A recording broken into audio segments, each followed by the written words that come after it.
Sup, y'all? Welcome to Across the Forge on CrossForge Gaming. My name is Patrick Ryan, otherwise known as Huge Cow Patty, or HCP for short. Today I'm going to be talking with an old friend and college professor of mine about what it's like to be a Christian filmmaker. But before we do that, you know the drill. We got to watch the animated logo.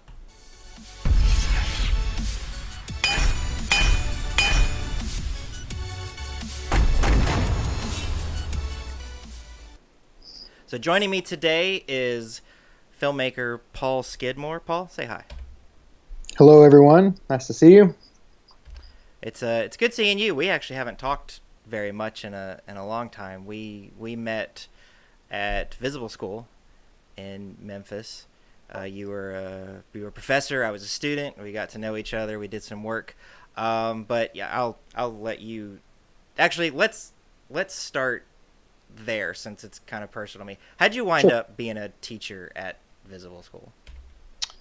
Well, I was working in the freelance market in Memphis, and the guy that I was working for at the time, he was friends with Adam Simpson, who was at Visible School, and Adam came over to borrow some equipment or something one day, or I borrowed some equipment from him, and anyway, we got to talking about Visible School, and he had me come guest teach a couple of classes, which I think you were in those classes. I think you studied Yeah, under that sounds Adam. about right.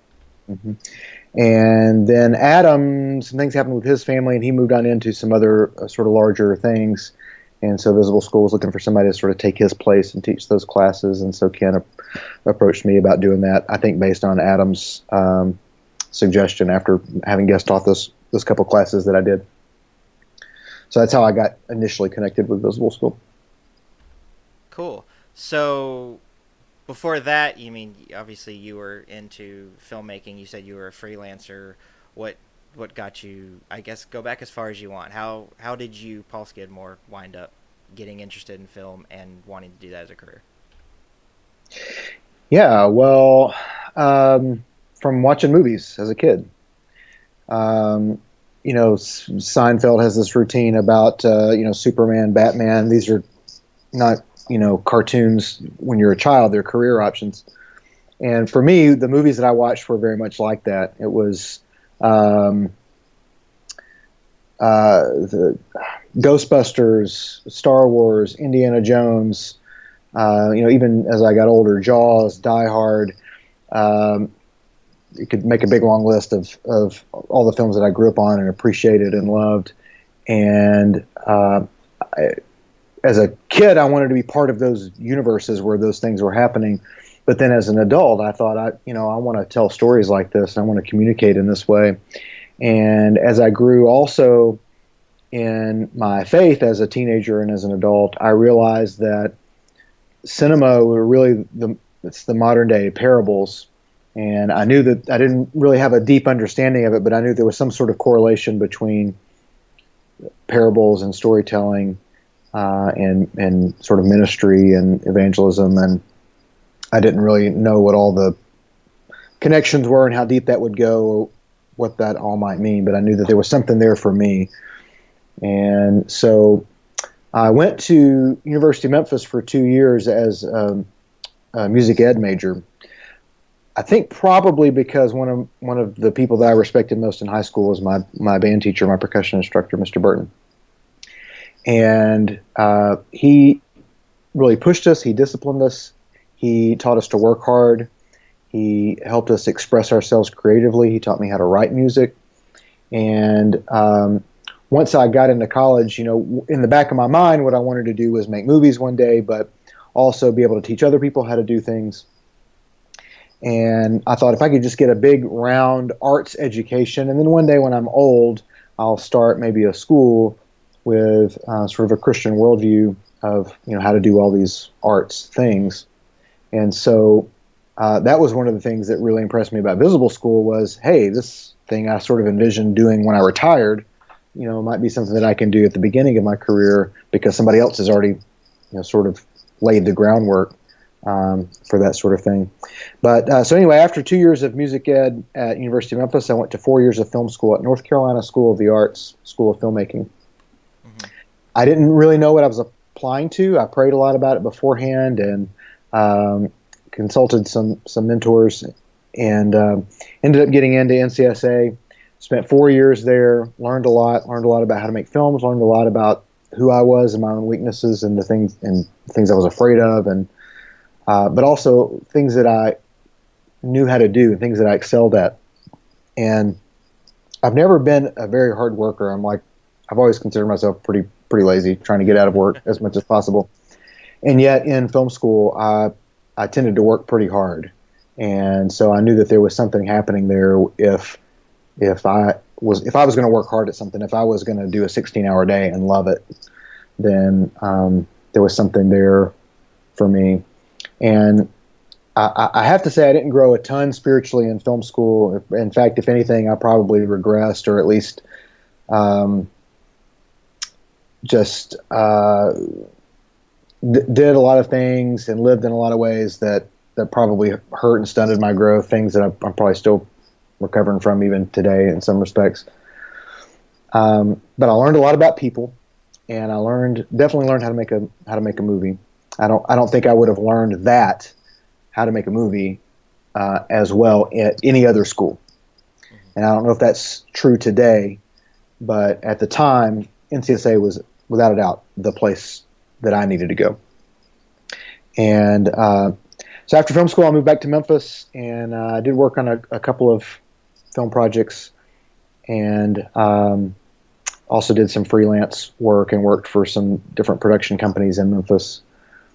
Meanwhile, working on some of my own films and doing a few shorts, but writing and having bigger plans and aspirations, and every year sort of getting closer and closer to seeing those become a reality. Back in the end of 2011, I moved to Murfreesboro, Tennessee, where I am now, and doing the same kind of thing here. I've worked largely for my church, North Boulevard Church of Christ, and I became the producer of our television program, and then started doing other video content, and then started doing other marketing stuff.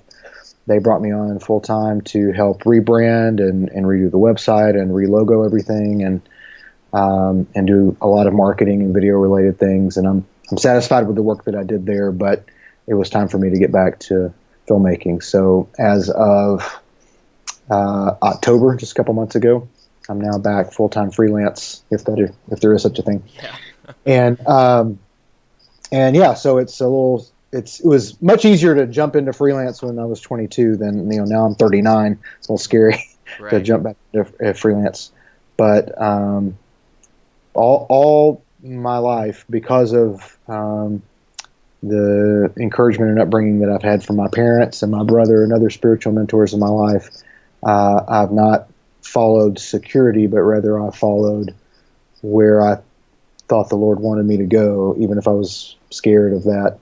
And sometimes I have to work through that fear, but and that aspect is reflected in the name of my production company, Parabolas, which sounds kind of like the word parable, but it actually is an adjective, which means gambling, reckless, dangerous. It literally means to throw your life away, to throw it away.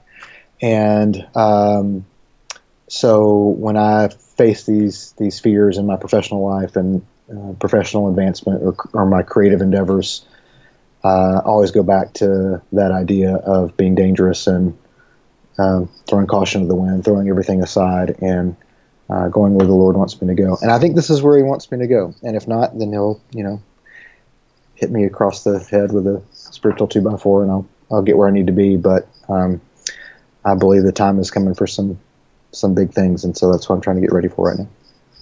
Cool. So you talked about the name of the company and what it means.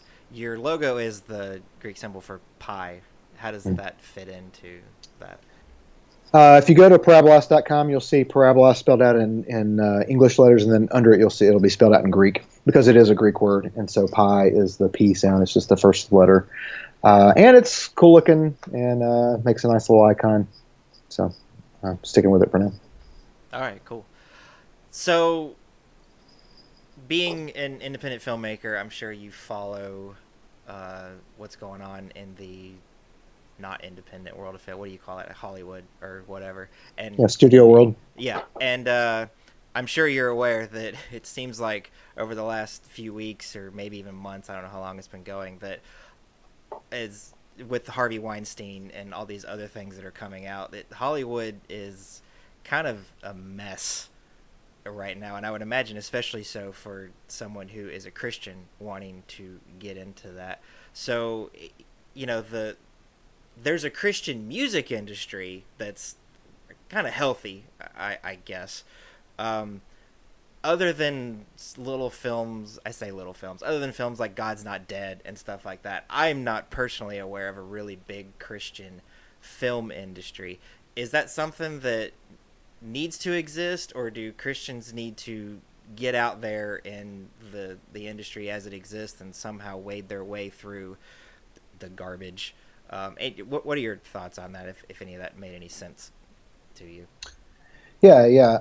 In fact, I'm going to rephrase your question the way I most usually hear it, if that's okay. Yeah, sure.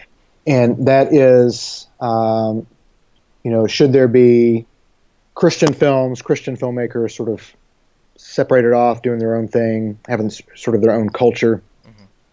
or should Christians be trying to somehow participate in the culture, even though it is so dangerous and has a tendency to suck you in and tempt you and those kinds of things? Yeah. Right. And I'm going to answer this question maybe how Jesus would, which people would always come to Jesus and say, okay, Jesus, is it A or is it B? And he would usually say, well, the answer is orange, because you're asking the wrong question. You're not even in the ballpark. Right. And so I think people see that dichotomy, and I think people see over the years different ways of doing that, not just in film. I mean, you mentioned the Christian music industry, but take it out of the arts completely. I mean, a few hundred years ago, you had some European Christians that didn't feel comfortable with the way the European worldview, the path that was taking, and so they went to this newfound place, and it's yada yada yada. We have America now, and there's obviously a lot happened that in between there, but the pilgrims and people that first came over, those that were coming over for religious reasons, were largely trying to create a sort of a Christian subculture or a new Christian culture, someplace where it could grow and they could keep their worldview intact and remain unstained by the world, which is the essence of pure religion, according to the book of James. But you also have lots of people, in America now, and I mean, you call it a Christian nation and you'd be right, and you say it's not a Christian nation and you'd also be right. And so you have a lot of people of faith, Christian people, who are participating in the political process, who are participating in the worlds of real estate and the military and things like that. And the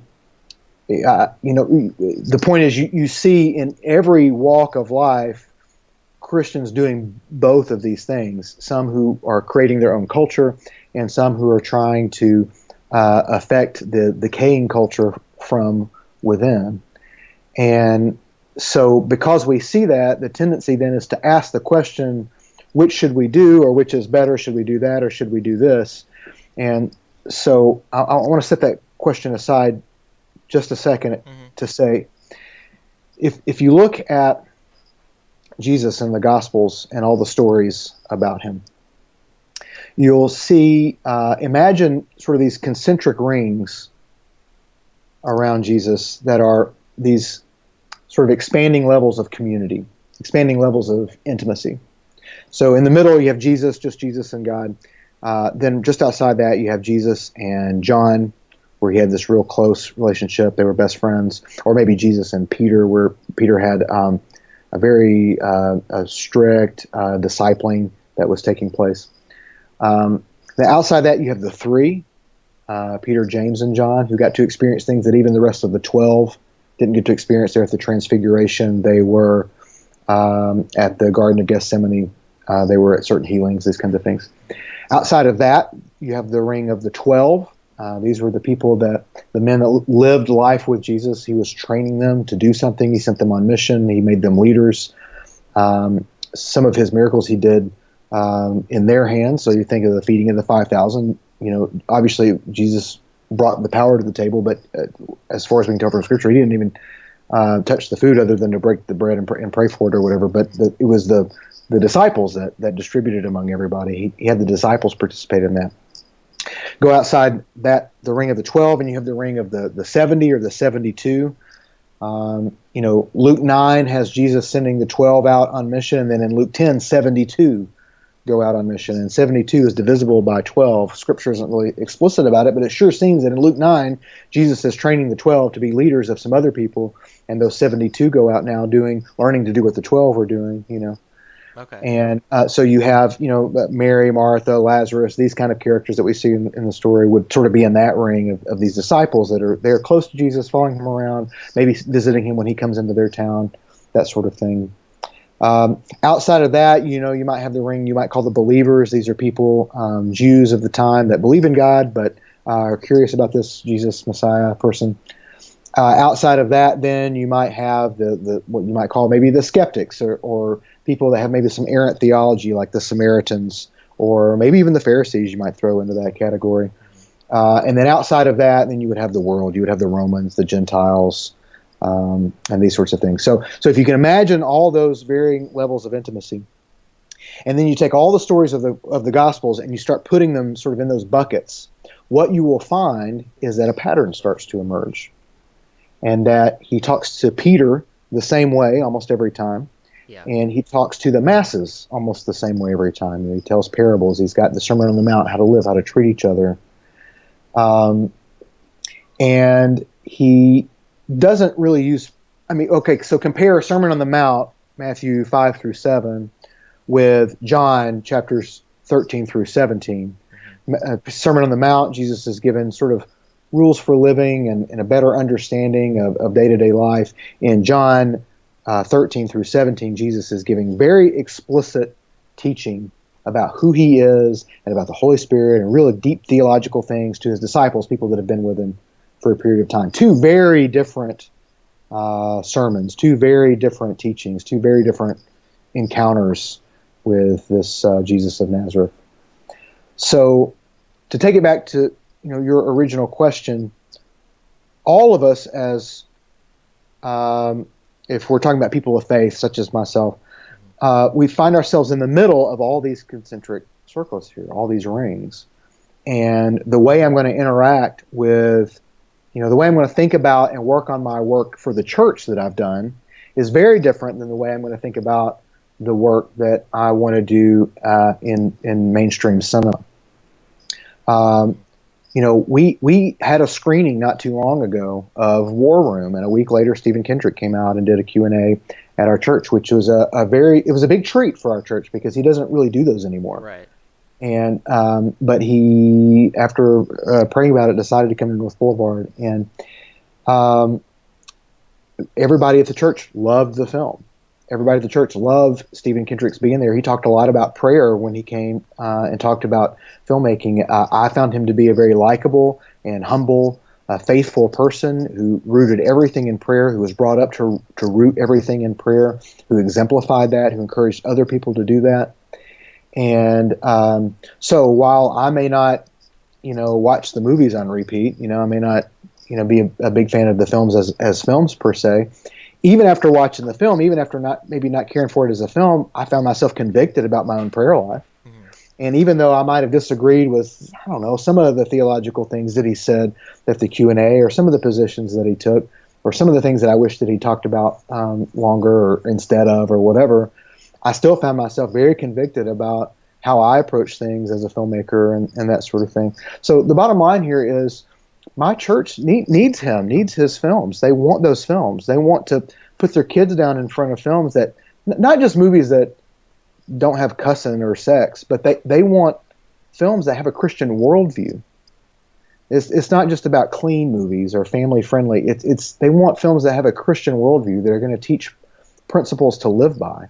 I mean, you can have a clean movie that doesn't have a Christian worldview. I think it was the film Golden Compass that was sort of coming from an atheist children's novel or young adult novel or something like that. I mean, you can have a clean film that you could set your kid in front of and not worry that he's going to pick up any visceral, tangible bad habits, mm-hmm. but he might still walk away with his worldview shaped in a way that is not Christian. So there's a need for that, and there's a space for that, and there's a market for that. And also in a lot of the rest of the world, those films affect other cultures very differently than they affect ours. Much in the same way that Jesus didn't talk to poor Jewish people who were coming after him for healing, the same way that he talked to Pilate. He had a conversation with Pilate about truth. He didn't have conversations about truth with lepers that were coming after him, wanting to be healed. And so when you look at, it's one of the things that Stephen Kendrick talked about when he brought his film. When you look and see how their films have been very evangelistic in places that don't have a Christian worldview at their foundation, places that aren't post-Christian already. Right. They've been very effective and evangelistic over there. So there's a need for that, and there's a space for that. So if your question is, should we separate ourselves from the world, or should we be in the world? The answer is yes. And so for each filmmaker, we might choose a different place. The body is made up of many parts. Some people are ears, some people are spleens. If you look at every battle, not everyone can be on the front lines. You don't go to the football game and there's 11 people on the front line. Think about World War II and the propaganda that was used during World War II. If you ride alone, you ride with Hitler. I mean, the idea was the 20-year-old in Iowa who is staying home and working and taking care of the farm and driving his car can do things to support the effort, buying bonds and that kind of thing. And so some people supported the war by staying home and buying bonds and carpooling, and some people supported the war by giving their lives for it and being there on D-Day.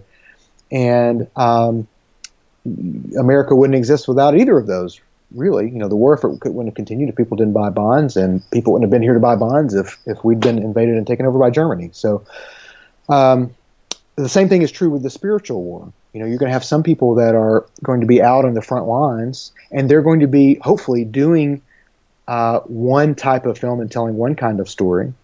And then you have people that are going to be sort of within the fold, doing and telling one type of story.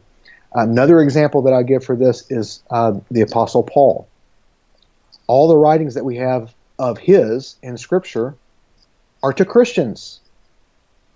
He was a tremendous evangelist and spent most of his time evangelizing. And if you read, the book of Acts, you see him talking to Festus and eventually going to Caesar and these kinds of things. And he was tremendously evangelistic, and he spoke in a certain way to those people. Acts 26, I think it is, where he's giving his testimony of how he came to faith in Jesus is one example of his evangelistic efforts. And of course, the fact that he had all these churches to write to is evidence of that. But his actual writings were to Christians; they were to Christian people, and so they were different, and they were about different things, and they were there to encourage, like Colossians or Ephesians, or they were there to convict or instruct, like 1 Corinthians or 1 Timothy.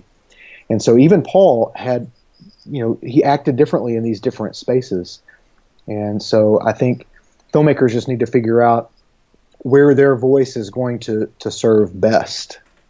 And for the Kendricks, who readily admit they know nothing about filmmaking, I mean, he said that over and over again when he came to speak. We don't know what we're doing. We're just praying our way through it, and this stuff is just showing up. God is clearly on their side.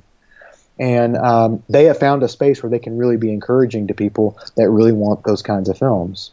I, on the other hand, I've been trained in how to make films, and I think I'm decent at it in some respects. And I found that I'm able to build an emotional connection in ways that a lot of other maybe a lot of my peers aren't able to do. A lot of my peers maybe are better with a camera, can kind of direct the scene a little better, or come up with these higher concept ideas. But I have a way of being able to connect emotionally with people. And so those are the stories that I chase. And I have a heart for lost people. Not to say the Kendricks don't have a heart for lost people. They certainly do. But I have a heart for lost people in that I feel like the voices of secularism, paganism, atheism, the extreme voices are so loud that the people in the middle tend towards them because the gravity is so high. But when I really get to talk to my barista or my waitress, what I find is, though they may gravitate toward that worldview, they haven't thought about it very deeply. They might have thought about it a lot, but they haven't thought about it very deeply. And when I just ask them just a few questions from a Christian worldview, it becomes clear pretty quickly that they've not really explored everything about the issues that they've taken a position on. And so for me in my films, I feel like I have the opportunity to go to people like that in mass in the theater, not just one at a time at breakfast, and have these kind of discussions and leave these questions with them that'll sort of gnaw at the back of their brains that make them want to search more, and maybe they leave with a little new vocabulary on something. So that's the space that I want to participate in, and I want to tell. I've got a great story that I don't want to say too much about, but it's really about dying to self and living a resurrected life. That language alone is so churchy that even church people would have a hard time describing what that means. But this story exemplifies it so well, and it's the story of someone who is agnostic who suddenly came to faith and had to wrestle with what that meant, and had this really fantastic story built on top of it, and it's a true story. And so to be able to tell such a deep theological important concept from the point of view of someone who's essentially an unbeliever at the beginning of the story is really valuable to me, because that means unbelievers are going to come along and they're going to go on that journey with him, and they may not end up where he ends up, but they can't help but ask the questions along the way that he has to wrestle with, and ask them of themselves, and see if their answers are found to be satisfactory or lacking. So that's the space that I want to find myself in, and I don't disparage anybody else that puts themselves in another space, and I used to, and I have to repent of that, because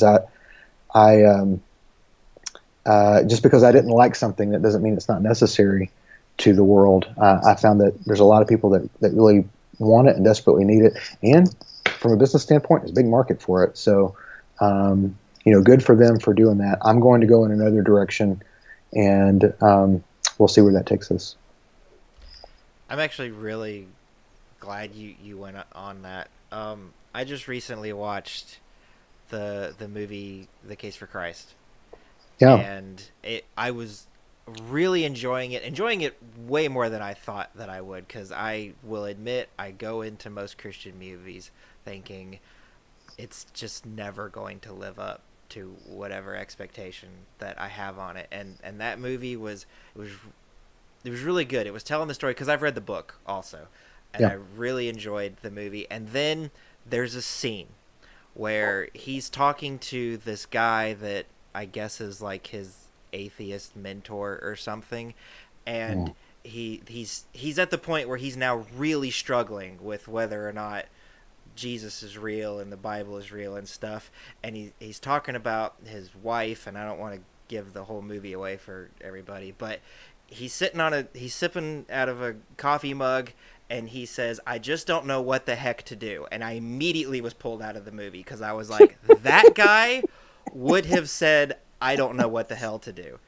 Why in the world did they have to do that? And I get that it's like, well, you want your kids to be able to watch it, and I'm like, yeah, but there's another scene in the movie where he comes home drunk out of his mind and is throwing furniture, and now he's not swearing, but I guess just because he was convincingly drunk to me, and throwing stuff around and yelling, and that, for whatever reason, I wasn't sucked out of the movie at that point. But when he said, "What the heck," I was like, if you would have just taken the line out, I'd have been fine. But you had that in there, and everything came crumbling down. And it bugged me a lot, actually. Well, one thing that Kendrick said, which I think is worth thinking about. I won't go as far to say that I agree with it, but I don't disagree with it. So it's worth thinking about. But he said to young filmmakers, don't, in the name of realism, don't put up unnecessary barriers in your work. And so he said, how there's always like, oh, you should watch this movie. Oh, there's this one scene, but don't worry about that. Like, I have to do this with Plane, Trains, and Automobiles for people that have never seen it. Yeah. I mentioned in my Sunday school class the other day, and one of the guys at church who just came on staff was like, "Hey, I'm watching this movie for the first time," and I was like, "Oh, by the way, here's what to expect in about 20 minutes." This one scene, and so he was basically saying, you don't have to apologize for your film. And so I would say in that case, if that's something that they're wanting to avoid is a certain kind of language, then it sounds like they just didn't pull it off successfully. Mm-hmm. And if we have a minute, let me talk about language just Yeah. for a second. Go ahead. I want to talk about it in two different ways. One, talking about sort of bad language, and one, just language and meaning. Mm-hmm. So, in Tropic Thunder, um, Tom Cruise goes on this sort of F-word laced tirade, maybe multiple times. I've only seen the film once. I don't remember it, but and a lot of people I know thought it was hilarious. He certainly looks hilarious doing it. But the main thing, I really wasn't offended, especially after you hear it for the fourth or fifth time, when you're going to hear it about 120 times. Mm-hmm. You just get desensitized to it. You don't even really hear it anymore. And so all I could think of was, this is really uncreative.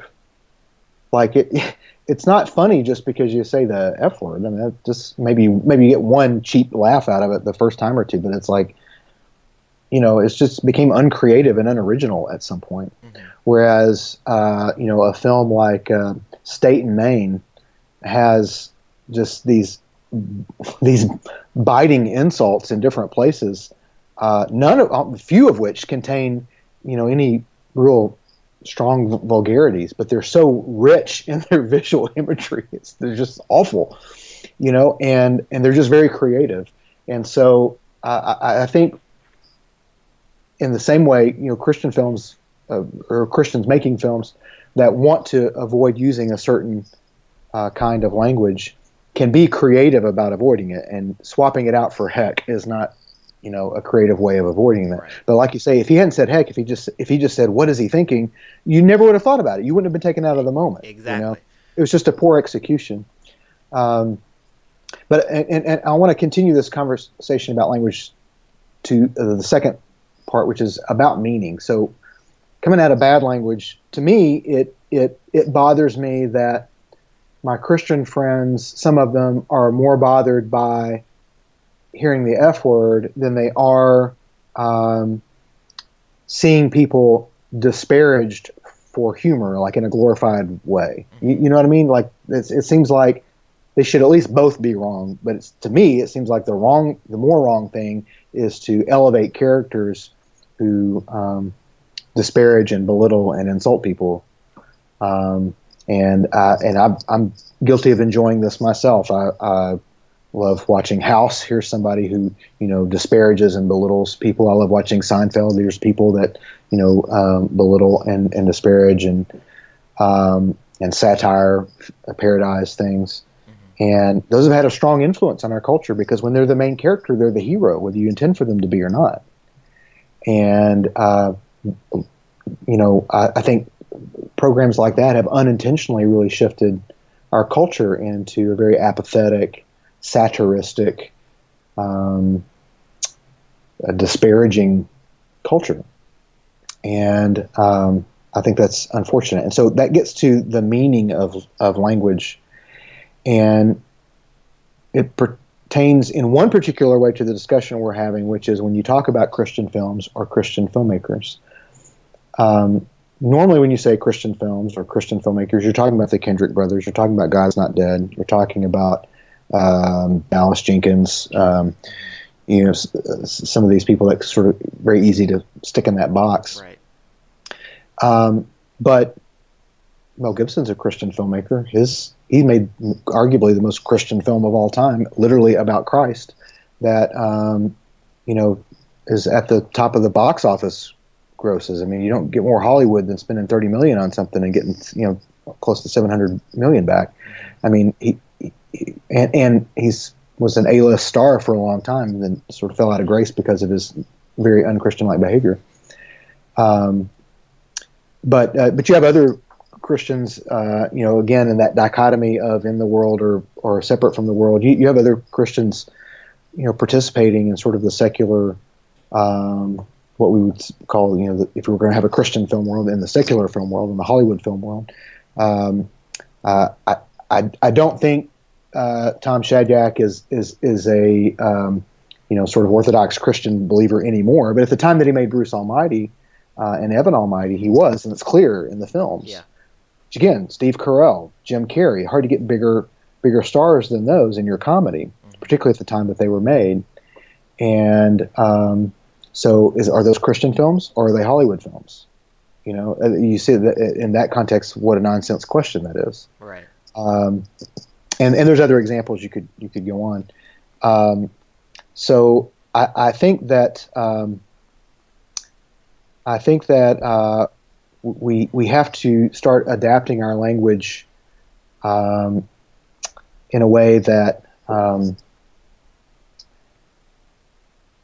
starts to build the bridge between these two worlds. So again, you go back to those concentric circles, and Jesus had his 12. Well, he pulled those 12 out of the disciples. If you look at Scripture, he didn't have 12 and then go get some more disciples. And he had some people that were kind of fallen, and he went and prayed about it all night, and he came back and he said, okay, these are the 12 that I'm really going to spend my time with. And and out of those disciples, they went on mission, and they went into the towns that Jesus was about to go in, where presumably he would get more disciples out of that. And so that 72, they were kind of the bridge between the believers and the 12. And so I think we're at the point in cinema where people of faith need to work on building that bridge a little better. And I think our language maybe helps us do that. Every time we talk about Christian films, we immediately put up a wall where people like the Kendricks have to stay in that box. And then when somebody like Steve Taylor shows up and does Second Chance or Blue Like Jazz, we don't know where to put that film because nobody in the Christian world likes him or wants to touch it, but Hollywood doesn't know what to do with the ideas that he's talking about, and he has trouble finding a place to tell those stories. Mm-hmm. And so you brought up the Christian music world several times. And in all ways, the world of cinema trails the music industry. So you look at everything that happened with Napster and all of that in the music world, and then how that led to iTunes and how that sort of killed one-hit wonders being able to sell a whole CD because people were just buying the one song, and how that shaped the music industry, and then how things like Spotify came on the scene and we're paying people like 0.00003 cents per play and all that kind of stuff. And when you look at the world of film, you see that, and television also, you see that those same things happening, but they're much more reserved. Everybody in cinema and everybody in television saw what happened to the music industry, and they said that is not going to happen to us. And so they've moved very slowly trying to figure out what is going to come next. And they've been real slow about making deals, even with big powerhouses like Apple and Netflix and things like this. They've been very slow in sort of making deals and trying to figure out where to go next. And the same is true for the Christian world. You go to the music industry, and man, the Christian music industry, there's a lot of good stuff to listen to now that even I like. But in the 80s, you're slim pickings. You had Amy Grant and you had Petra, and Garmo and Key. And if you didn't like any of those, then you were kind of out of luck. But then people like Switchfoot and Skillet came on the scene and kind of started to blur that line. They started to build that bridge, and other bands that we could name on sort of both sides of that thing. And so somewhere between Petra and U2, you started developing sort of this spectrum of how upfront people were about their faith, how much their faith influenced their work, how orthodox their ideas were, and the palette started to get a little more richer and a little more robust. And suddenly, it's now hard to draw a hard line around what is Christian music. Kings of Leon, are they Christian? Is 21 Pilots, are they Christian? And suddenly, the dichotomy of the Christian versus the world it starts to become, again, a sort of a nonsense nomenclature. And I think the same thing is starting to happen in the film industry. I think that if it weren't for people like, I remember when TBN was making movies. I remember that. Larry Mortoff and Carmen the Champion, man. Oh, okay, yeah. And the Omega Code. Mm-hmm. If it weren't for those guys, Kendricks couldn't have done what they've done. If it weren't for the Kendricks, I probably wouldn't be able to do what I hope to do. It's just sort of a necessary development in building the bridges between those two places. And so what you don't want is you don't want sepsis to happen. You don't want so much of the decay of the sort of the monster organism to leak across that bridge into the Christian world. Instead, what you hope is that some of the light from the Christian world will shine into this large dark machine. But I think a little of both ends up happening. But it's the same as, I mean, you can't. Yeah, it's great to homeschool, and it's good to set up a Christian subculture and have our own universities and teach Christian worldview and have our own radio stations and have our own filmmakers and those kinds of things. But you also got to reach the lost as well, and so you can't just go into. Okay, there's this verse about after Peter says, "You are the Christ." He says, "Okay, on this rock I will build my church, and the gates of hell will not prevail against it." And for some reason, we all get this mental image in our mind of the church as this castle, and we pull the drawbridge up, and hell will never defeat us. And that's not what it says. The gates don't belong to the church. The gates belong to hell. Hell's the one that's setting up all these false kingdoms. Hell's the one that's building all these walls. Hell's the one that's pulling up all these drawbridges. Jesus says, when my church is on the move, the gates of hell won't be able to stand it. The church is going to tear down all of these walls. And so if the church is completely castling up and pulling the drawbridge up, that's not the picture for the church that Christ had in mind. At least that's what I see in Scripture. And so not everybody's going to be on the front lines. Not everybody is going to be, a missionary and an apostle and an evangelist. People are given different callings and different roles, but some of us should do that. Some of us should go out there and try and tear the walls down. That's what I want to do. Well, awesome. We covered most of the topics that I wanted to, but we do have a little more time, so I wanted to ask you, since you brought it up, it's a little industry stuff and how television and movies are distributed. I cut the cable cord. I never even really had cable, so it's probably not even accurate for me to call myself a cord cutter. I kind of jumped straight into Netflix and Hulu and all that stuff. But a lot of times a movie comes out and I want to own it.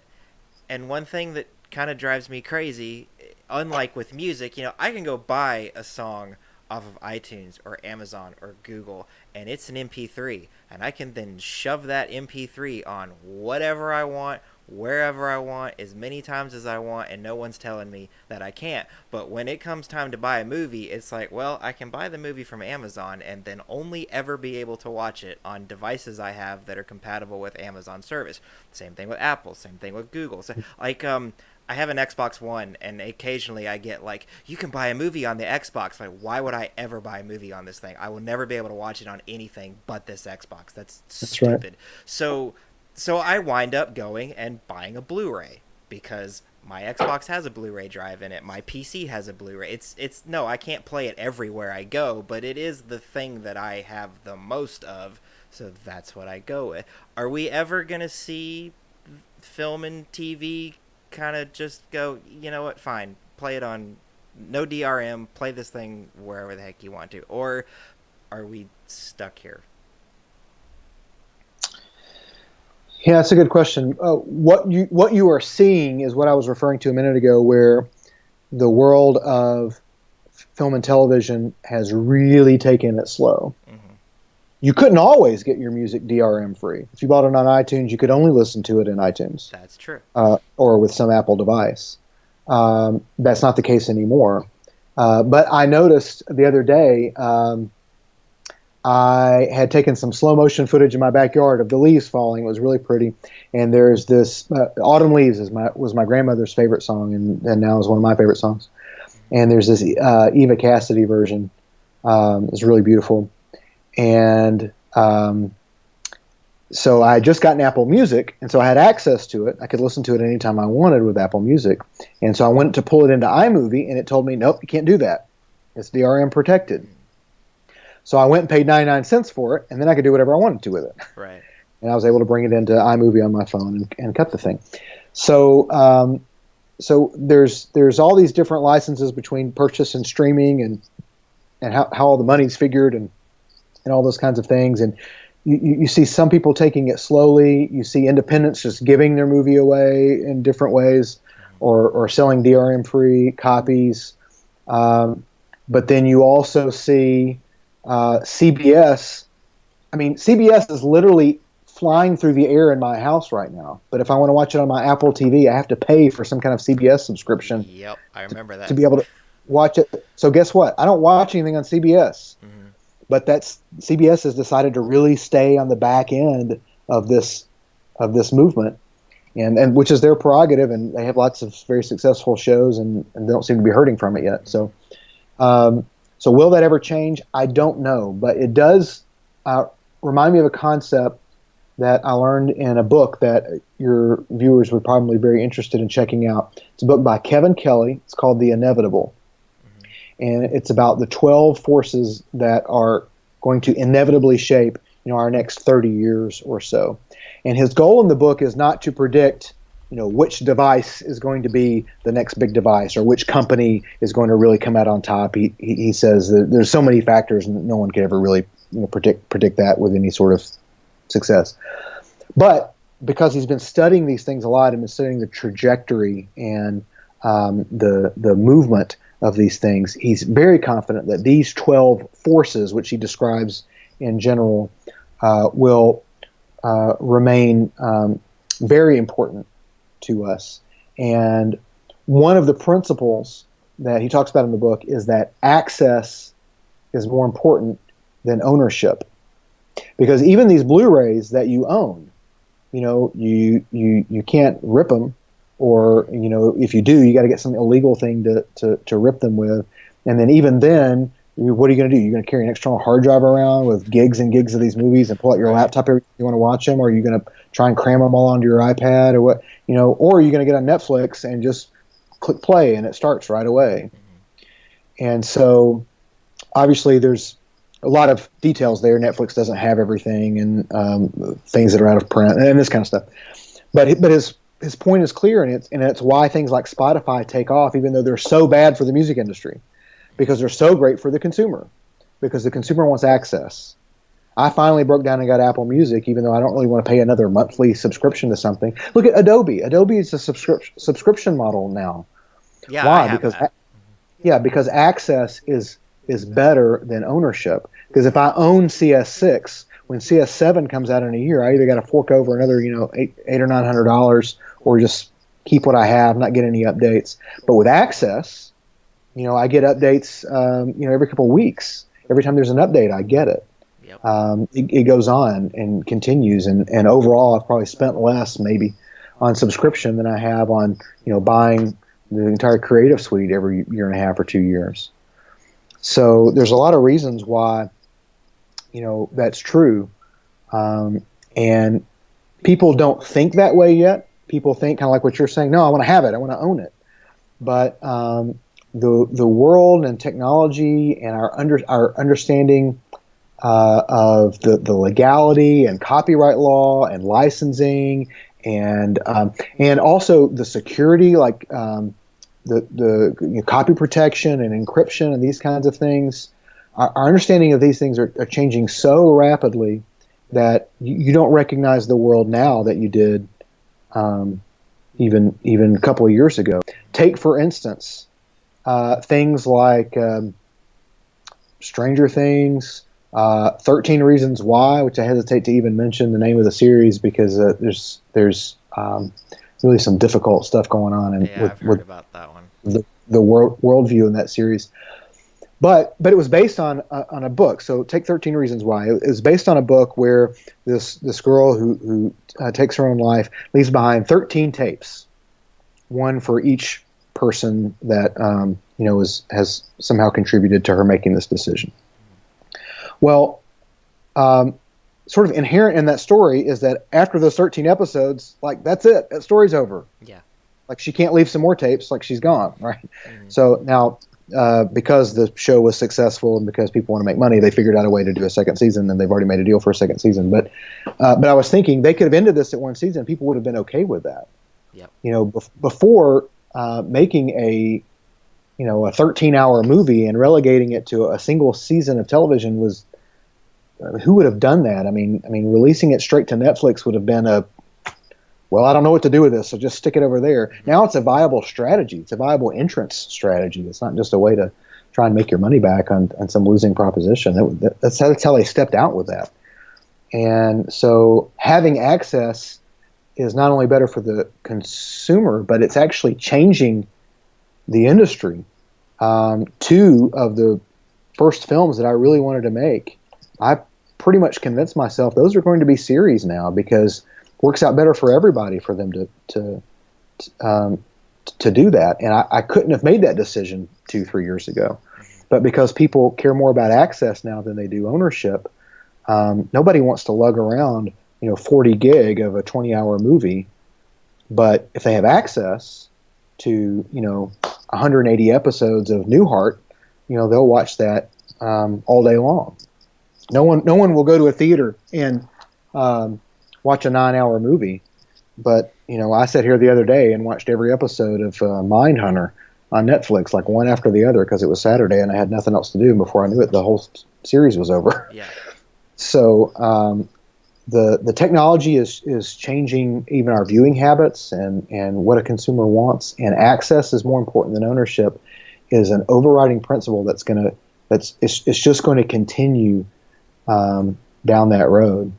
And so what does that mean for DRM? I don't know. And what does that mean for being able to put our stuff on different devices and that sort of thing?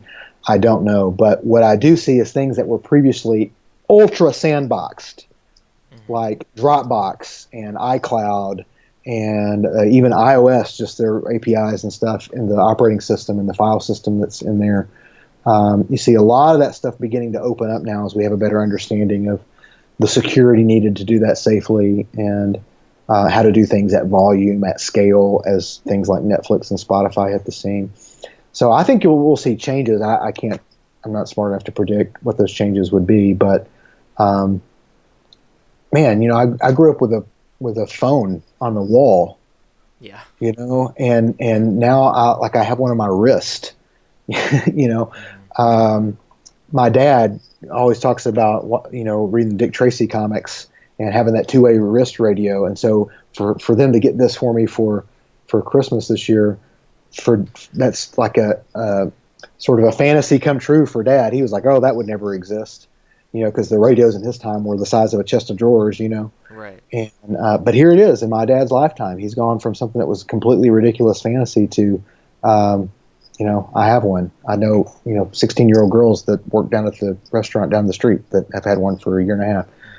It's a new world, and we're seeing a lot of this stuff change, and who knows what the end product will be. But if the market is left to do its thing, it will generally settle out to be as best as possible for everybody involved. That's my optimism in the market. Yeah. I buy all my video games physically, except for on PC, because it's nearly impossible to do anymore thanks to Steam. Right. But when the Nintendo Switch came out, the little portable thing that they have now, I had told myself, like, oh, this thing's portable. I think I'm going to finally make the jump to buying everything digitally, so that way it's always on the system. I don't have to lug around the games with me. But then through Amazon, with Amazon Prime, if you pre-order the game physically, you get a 20% discount. So I'm like, well, I'm not saying no to that. So all the Switch games that are available on a cartridge, which that's crazy too.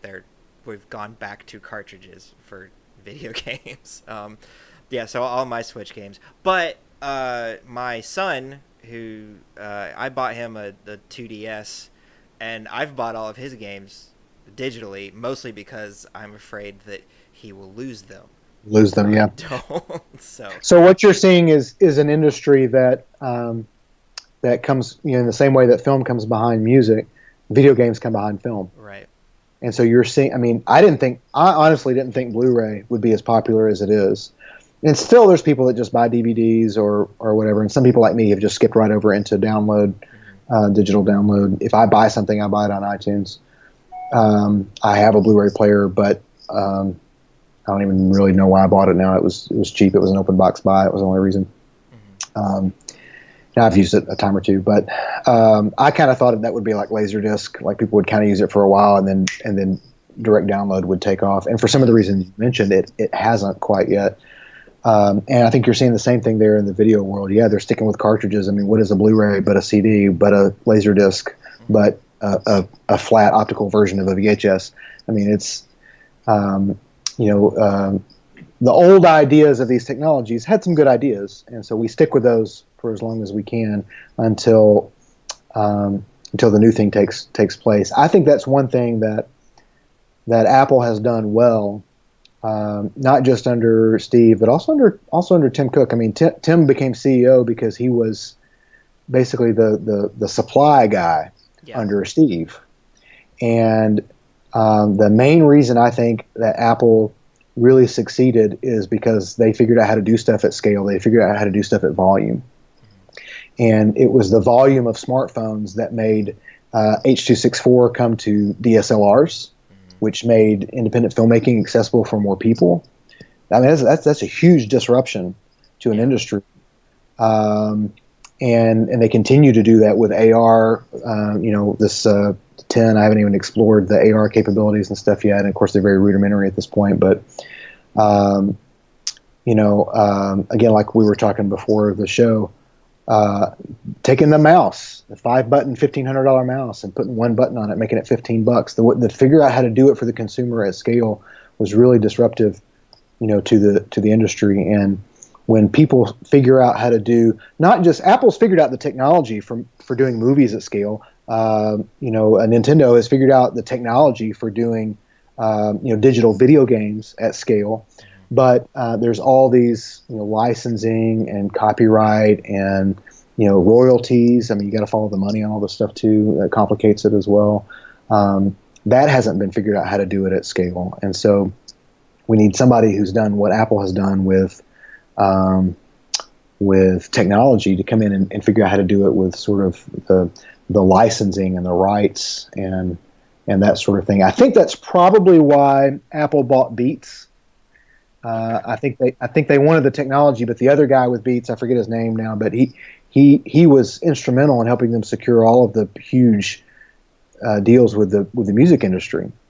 And I think that's probably why they bought Beats, is so they could buy him, so that he could help make all these deals with the film and television industry. And I think you're seeing some ripples of that in some of the latest developments with Apple TV and iTunes. But they're digging their heels in. And there's a potential, because the video game community is more forward-thinking, technologically speaking anyway, and is a little more savvy about these kinds of things from the security and rights and licensing perspective. There's a chance that you might see video games really leapfrog cinema in with respect to the things that we're talking about.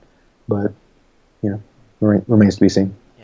We also tend to scream really loud when we see something we don't like, and some people might even say we're kind of babies about it. But, we're creatures of habit, and we don't. It's. I remember I just watched Men in Black again the other day, and he picks up the little tiny CD. He says, "That means I have to buy the White Album again," and and that's the feeling. It's like, oh man, how many copies of Planes, Trains, and Automobiles do I have to own? I've got it on VHS, I've got it on DVD, I've got it on Blu-ray now, I've got it on iTunes. And so when iTunes does things like, hey, we're introducing 4K, and you don't have to rebuy your movies, they're now available to you in 4K and HDR and all the new technology and that sort of stuff. The same thing they've done with music as they've upgraded their music quality of the library and stuff over the years. Yeah. And again, that's the market making it better for everybody. Eventually, takes a while to kind of even out sometimes, but. All right. Well, before I let you plug what you got going on, I do have to ask, because even though this show gives me an opportunity to branch outside of CrossForge Gaming's core, which is gaming, it is in the name. Sure. But I do have to ask, because I like to ask all my guests, do you like video games? And if so, what are you playing?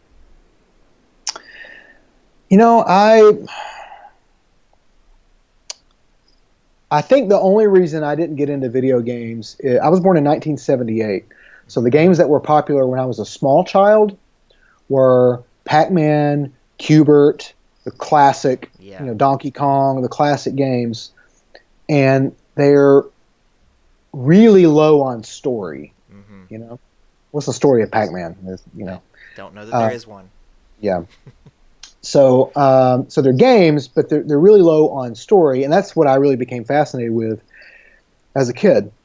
Um, so we had a Commodore 64, and we had a bunch of floppy disks that I guess were just bootleg games. Now that I think about it, that I don't remember buying very many games for. But anyway, I think we did buy the Ghostbusters game, and man, I wore that game out. Why? Because it went right along with the story that I knew, and it progressed kind of like the story did. You started out with sort of a crappy station wagon, and then once you earned some money, you could upgrade, to the hearse, and then you could put upgrades on it, put all kinds of features and stuff on it. And then at the end, you fought the Stay Puft Marshmallow Man. And it had some narrative to it. If I had been a little younger, I would have probably gotten into things like Legend of Zelda, which has a story and is executed very well. Even Super Mario World has more of a story than Pac-Man or Donkey Kong. Yeah. But I was sort of junior high and high school by then, I think. But even when I was younger and things like Legend of Zelda were starting to come on the scene, I didn't have a Nintendo. We still had that Commodore 64 and a couple of working 8-track players and that kind of. Our family moves very slowly with technology sometimes. But my mom would make me a deal because I really wanted an NES because all my friends had an NES. I wanted to have one also. And she would say, okay, if you can save up $50 from your allowance and doing chores and stuff, then I'll match it. I'll drive you to Chattanooga and we'll buy one at Toys R Us. And so I would save up the money for months. The day would come. We'd drive down to Chattanooga to get an NES, and I'd have the $100, and I'd be like, I can buy one NES, and I wouldn't even have any games. I would just have, Duck Hunt and Super Mario like everybody else has. Mm-hmm. Or I could buy like 20 G.I. Joe guys. Endless story possibilities with these G.I. Joe guys, right? Yeah. So I would leave Toys R Us with like some Legos and some Hot Wheels and some G.I. Joes. And 2 or 3 times this happened to the point my mom finally quit making a deal with me. I think she got tired of driving me down to Toys R Us and buying me toys. Mm-hmm. But and so I never had a system. In college, I bought a PlayStation, now known as the PlayStation 1. Mm-hmm. And I played it a few times, but just didn't get into it. And I don't know why. I guess just because I didn't sort of train myself for it when I was younger. But there's a huge opportunity for even filmmakers to really be involved in this space, and Robert Zemeckis talks about it quite a bit, actually. I believe that, and I think even Spielberg maybe, but that the next place for storytelling is in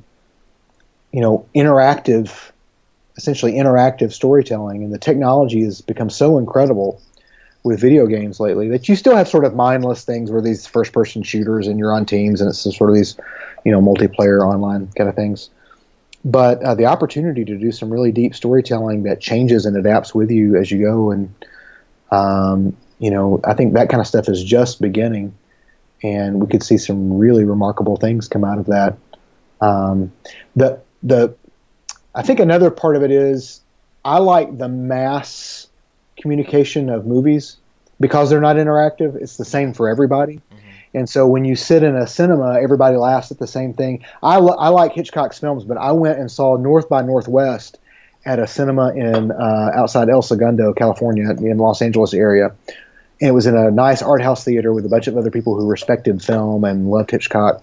And man, it was so fun. I have not had it's been since film school that I had such fun watching a movie. Occasionally I get to experience that at the Belcourt in Nashville, that same kind of thing.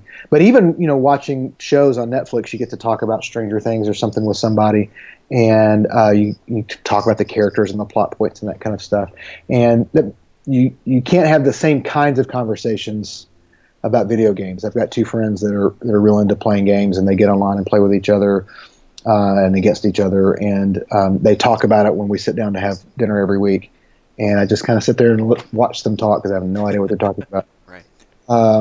But it's a very different conversation than 2 people that have seen the same movie or seen the same TV show. Mm-hmm. So I think that's why I never really got into it much. I do play Bejeweled Stars There you go. on my iPhone all the time. I'm on level 500 and something. It's kind of sad. And it's gotten to the point now where I'm so high up on it that it's gotten kind of difficult, and I've resolved to not using any of the little cheat things, and I have tons of them saved up. Mm-hmm. But I never use any of them because I want to see if I can figure it out, you know. Yeah. And now it's gotten to the point where it's so hard that it's just not even fun anymore, almost. Yeah. So I don't know how much longer I'll be playing it, but that's what I'm playing now. Yeah. My wife, before we got married, she found out I had Super Nintendo and asked if she could borrow it, which that was when I was like, married this woman. But she wanted to play Legend of Zelda: A Link to the Past, which is Yeah. fairly linear experience, and so she was finding things, and I'm like, oh, okay, yeah, I know what you're talking about, and I remember all this stuff, and even though it's a game I probably haven't played in forever, and I wonder to myself, I can't remember what I did yesterday, but I know how to solve that. If somebody said, hey, how do I solve this puzzle, I could tell them without even looking at it. Yeah. But then more recently, we played the newest Zelda, Breath of the Wild, which is this huge open world, and by the time each of us had gotten to the end, really the only thing that either of us had done that the other one had done was the very beginning, because you have to do it that way, and then the very end. The 100 hours in between those 2 points, nothing was the same. And so it was really cool being able to have conversations with her about, oh, did you do this? No, I didn't do that. Did you do? But I know what you're saying about if you see, everybody sees the same movie, because we like Stranger Things, so when we're done watching Stranger Things, we saw the same thing as each other. We can have a conversation about it because it was a shared experience, whereas Breath of the Wild was a different kind of shared experience, I guess. I don't know, but yeah, I know what you're saying, so it's cool. And yeah, Spielberg actually has his name on a Wii game. I don't remember what it's called though. And I'm not really sure why his name was on it, because it wasn't a story-driven game. It was this weird physics-based puzzle thing. But yeah, I know he's shown some interest in the medium, if nothing else. Well, I think that was a good long conversation that we had. I'm gonna let you plug yourself. What are you doing? What are you working on? Is there anything you want our viewers to know about that they can go check out and find you? Yeah, sure. I'm working on some film stuff, nothing that I can really speak about at the moment until things get a little more solid. But you can keep up with some of the things that I'm doing. If you go to skidmorep.com, that'll redirect you to my blog, where I have things on there for freelance, because I still do freelance film production, video production here in the Nashville area. But also there's a blog on there where I just have different thoughts about some of the things that we're talking about. Sometimes it's technology stuff, sometimes it's the faith-driven things. Once this is online, I'll link to this on there as well. I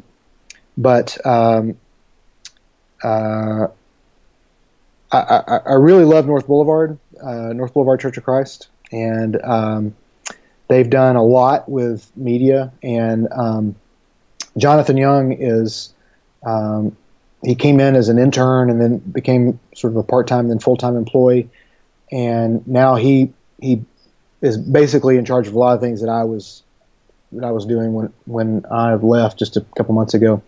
And he is sort of really continuing to push how much media they create. So we worked really hard to do a 28-minute TV program every week, and now we generate, I don't know, somewhere in the neighborhood of 7 to 12 hours of content every week at North Boulevard, and manage it all. The website that we redid helps discovery of that content and those kinds of things. And I also teach class. I teach the college and careers class, which is young adults. A lot of them are in college, but there's some post-college and some career people in there. And I'm going through the book of Numbers right now, which actually is really exciting. Mm-hmm. And so you can go to northboulevard.com/fuel and watch those classes if you're so inclined to do that. And through my blog, feel free to follow on Twitter or get in touch in some way. Sweet. For those of you listening who are interested, all of that will be in the description below this video on YouTube. If you're watching it on Twitch, we're still new to Twitch, and we're figuring all that out, and I don't know yet that there's a whole lot going on below the video there. But go over to YouTube. All the links to that stuff will be there. Paul, thank you for joining me. This was a lot of fun, and I don't know if I've ever told you this, but you kind of fostering this desire for video back when I was in college is probably a lot more to do with why I'm doing what I'm doing right now than even I understand. So thank you for that. Well, I really appreciate that, Patrick. I mean, I would not have had a job there if it weren't for you, since you were my only student there for a few months. That's true. But yeah, even like teaching the Sunday school class, sometimes you put stuff out there and you wonder, did the seed get planted? Did I water something that was already there? What happens? And so to be able to come back and have a conversation, which I also have enjoyed like this, is really special for me. And so, yeah, I had a great time. Thanks for having me. Cool. All of you watching, you can find CrossForge Gaming, more of us, on Facebook at facebook.com/CrossForgeGaming, facebook.com/groups/CrossForgeGaming, youtube.com/CrossForgeGaming. We are on Twitter. That is at CrossForgeGames, because somebody had CrossForge Gaming before we showed up. And now, of course, like I just mentioned, we're on Twitch at twitch.tv/CrossForgeGaming, and you can pretty much see everything that we do across all of those platforms. We do not discriminate. If you want to see us somewhere, we're there. So with that, thanks for watching, and we'll see you later. Love y'all.